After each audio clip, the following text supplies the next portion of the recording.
consider things like electricity, water, humidity. My plan is to actually have you guys go on an adventure with me. So our first step is that we're going to work on the electricity. This Thursday I have an appointment with the electrician coming over. I'm going to get a quote. I know it's going to be a lot more money than I can afford, but it has to be done. It's either that or I have to get rid of 2/3 of my tanks. I cannot have the electricity that's going in this room as it is right now safely. So I can't continue on with how things are set up right now. I also obtained about 25-gallon buckets, and I have I think about 6 to 8 currently, and the fish are going to end up going into those buckets while we take down all of the racks and pull up all the carpets and then put the racks back up. While we're doing that, the plan is to have the electrician come in, do the electrical work. I want to have a power outlet up here. I'm going to add 2 more circuits to this room, so then that way I can accommodate the almost 4,000 gigawatts. I want to move all of the electrical outlets up higher so they're not in a splash zone, and change all the electrical outlets to be quads rather than having 2 outlets to them. I'm hoping that those kind of changes will help me to be able to feel more comfortable, not have to worry about, checking the breaker every once in a while and seeing if it's hot, and if it's hot I have to unplug all the things. But I'm hoping that that will help to improve my power usage in here, which means that I will be able to improve my air usage. Because that's the other thing I need. I need an air loop. I do not have enough air pumps in here. Ideally, for the 40 gallons, I should have 3 air lines. And for the 20s, I should have 2. It could be 2 of the sponge filters, or 1 sponge filter and 1 air line. I'd like to have some of these also have hang-on backs too, because I think that that's helpful to help with the filtration. I have heaters in all of the tanks, but I have them all unplugged because I have a floor heater in here, but I have to have that floor heater plugged into a extension cord that is feeding off of the circuit in the den. Now if I turn on the floor heater in the den, and then I lose all the power. So I'm already maxing out that circuit as well. So there's a lot of things that need to change. Humidity. So I just bought a higher rated dehumidifier. I will put on the screen what I bought because I don't remember offhand what I bought. That should be arriving tomorrow, and then hopefully that will make it so that I don't have to have 3 dehumidifiers in this room. The other thing that's happening is I'm getting mold on the windows. And I'm getting it in this room, and I'm also getting it in the my office too. And I've noticed as well that the windows in the living room, when it was really cold, when we had our cold snap, those were also showing water on the windows and condensation. So, it's amazing how the water that's in this room is causing the humidity in the entire house, which is almost 2,000 square feet. And I keep the door closed most of the time to keep the heat in. So, I've really got to make changes, otherwise I'm going to really start having some problems with my house. So, and we can't afford that. We can't afford having to, have one of those restoration companies come in and, we've already done this before. We had the brown pipe had a hole in it because of the previous owner put a screw through it to hang a mirror, and we had a leak that ended up just getting worse and worse, and so we had to have our entire den and that floor, the den with my office, and there's a bathroom there. We had to have all of that redone. So right now I have a Python hose that I take from the bathroom, and I'm looking and pointing this way because I'm literally looking at that bathroom at the top of the stairs. I bring the water down with a Python hose down here, and I hook it onto the tanks, and fill them as need be, and when I have to take the water out, what I was doing before is I would have a gravel vac and I would clean up my gravel, or I would just let it sit and suck the water out, put it into a 5-gallon bucket, and then as that 5-gallon bucket filled, I would replace it with another 5-gallon bucket, dump that 5-gallon bucket into another 5-gallon bucket that had a pump, and that pump had a hose that was going out this window. It was a pain in the butt. So I now set up like I said, my DIY sump, which is really just a 20 long with a pump on one end.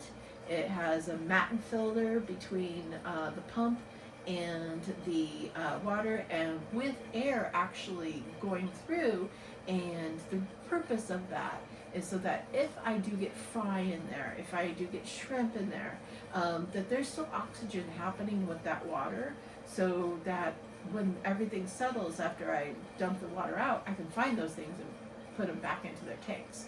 So that was the other thing, is when I was doing it the way I was doing it, I was losing a lot of fish.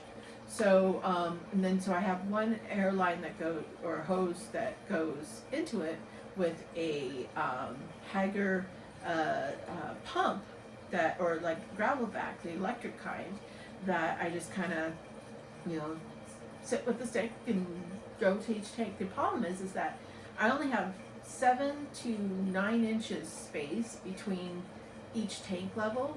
This one has more, obviously, but with my 10 gallons, I think it's like, if we were to go to, or actually with the 20 gallons here, look, that's only 2 little, I call them spacers or whatever, 2 little of these holes, that's about 6 inches, 7 inches. So that's not enough. I'm like usually like with my arm like this, my head looking that way to try and get in there and clean the tank. It's a pain in the tuchus.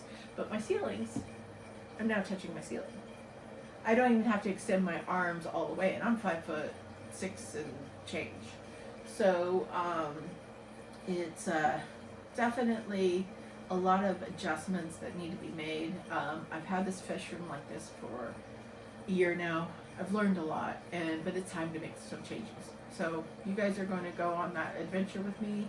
I'm going to try and post updates as I have them, and hopefully you'll be able to learn from me. Maybe you could even give me some advice too, because I am new to this, and so whatever advice you have, I would love to hear it. I am located in the Pacific Northwest, and so that's the other thing I have to contend with: the moisture outside, the amount of bugs that get in this room, the spiders. I hate spiders, but you know what spiders are good for? They are good to take all those little midges that get into this room during the summer and lay their little worms inside the tanks, and then suddenly the fish are like, oh, bloodworms, yay! But they are good to eat the midges, because I have webs full of dead ones all behind these tanks. I hate it. I don't want the bugs in here. I don't want the smell of moisture in here. I want to make sure that this room is well taken care of, so that way if and when I ever decide I don't want to do this anymore, this room can be repurposed to something else and I haven't destroyed it. So that's what you guys are going to see from me. Have a great day. Bye. Hi everybody. So it's Saturday morning. I wanted to take this opportunity to make an announcement and tell you kind of what's been happening with Moe's. So we normally, I would have fish tanks around me or something if I was going to post something, but obviously we're sitting in a car in a parking lot in front of Ace Hardware, so it's, is what it is. But the reason why we don't have the fish though, to be able to have as our backdrop, is because everything has been taken out of the fish room.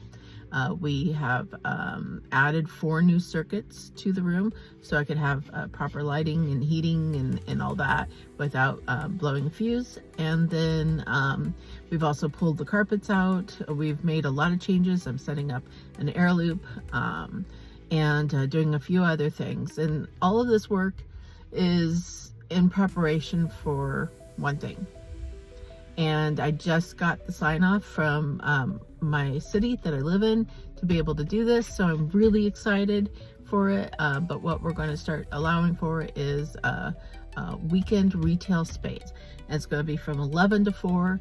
There will be 1 hour appointments required slots where you can come and you can shop, you can buy fish, or you can pick out some fish on the website and then come and pick the fish that you like out of the tanks.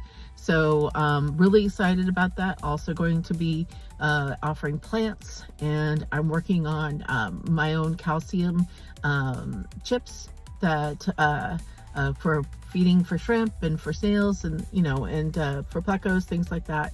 So I'm really excited to have that that I can announce to you guys here soon too. So but yeah, so I'm really excited for this. It's a major change. It's a big change. And but I'm still having my day job, anything like that, so I have to be very clear that this is something that's separate. I may take me a while to respond back to things, just so you guys know, because of the fact that I will only be doing fish business on the weekends. But so when is all of this happening? I don't know. Right now we are still trying to do the construction work. It's been taking a little longer than anticipated. I'm hoping the first or second week of June, so we'll be available for summer. And I have been working with a wholesaler, so I'll have different types of fish that I'll have available, as well as, like I said, plants. So yeah, so I'm really excited, and I'm going to start posting some videos that we've been doing for on YouTube here of the remodel, so you can see all of what it takes to turn a basement into a retail store. So I'm really excited for this, and I hope you guys follow along on the journey. You guys have a great Saturday. It's 8 a.m. I'm still needing to get my coffee, but Starbucks is not too far away. All right, talk to y'all later. Bye.